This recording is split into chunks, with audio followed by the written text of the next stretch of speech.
Lors de sa sortie à Bignona, ville située entre la frontière gambienne et le fleuve Casamance, Macky Sall, le président sortant, a axé son programme autour du désenclavement de la Casamance. Il a mis en avant le bilan des réalisations accomplies sous sa présidence. Je voudrais également rappeler tous les efforts qui ont été entrepris pour finaliser la reconstruction totale de la RN6 et un investissement de 117 milliards de francs CFA. Si vous confirmez cette majorité au soir du 24 février, je vous promets la construction de la RN4 de Sénoba à Ziguinchor jusqu'à Mpac, à Guinée-Bissau. Nous allons poursuivre ce travail pour 112 milliards de francs en faveur de la région de Ziguinchor. Ce qui me tenait le plus à cœur a été le désenclavement de la Casamance. Voilà, chers Casamancés et chers Casamancés, ce que je vous propose pour le second mandat que nous avons déjà gagné. Vive Ziguinchor, vive la Casamance, vive la paix pour la Casamance.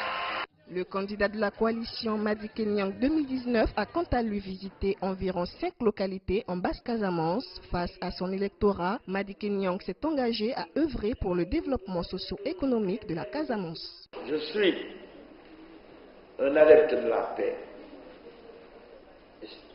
Ce n'est pas pour rien que mon programme s'appelle Jàmm ak Xéwal. Pour ceux qui ne parlent pas wolof, pour un Sénégal de paix et de prospérité. La paix pour moi, c'est le premier acte qui peut garantir la stabilité politique du Sénégal, mais aussi qui peut permettre de développer nos ressources et d'arriver à une paix durable, mais d'arriver aussi à une prospérité pour le Sénégal. Mon projet de société, Jàmm ak Xéwal, paix et prospérité pour le Sénégal, a tenu compte qu'il faut aujourd'hui inverser la courbe de développement. Nous tourner vers les régions qui accusent un véritable retard de développement, les soutenir par un programme spécial, mais aussi il faut y réaliser des infrastructures sanitaires, mais des infrastructures telles que des unités de transformation. Selon les experts, en dépit des promesses faites, les politiciens se heurtent très souvent à la réalité du terrain. Tous les candidats sont obligés de promettre.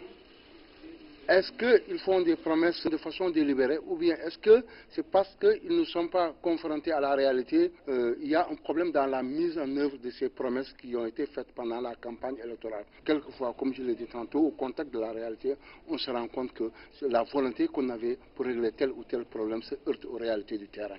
Nous sommes dans des pays où les jeunes représentent pratiquement une bonne partie de la population. Beaucoup de gens se retrouvent avec des diplômes, mais malheureusement, ont du mal à trouver de l'emploi. Le prochain candidat doit s'atteler véritablement à apporter des solutions à cette problématique.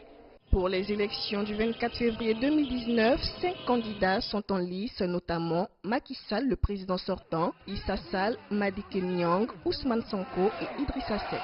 La campagne présidentielle au Sénégal va officiellement prendre fin le 23 février à minuit.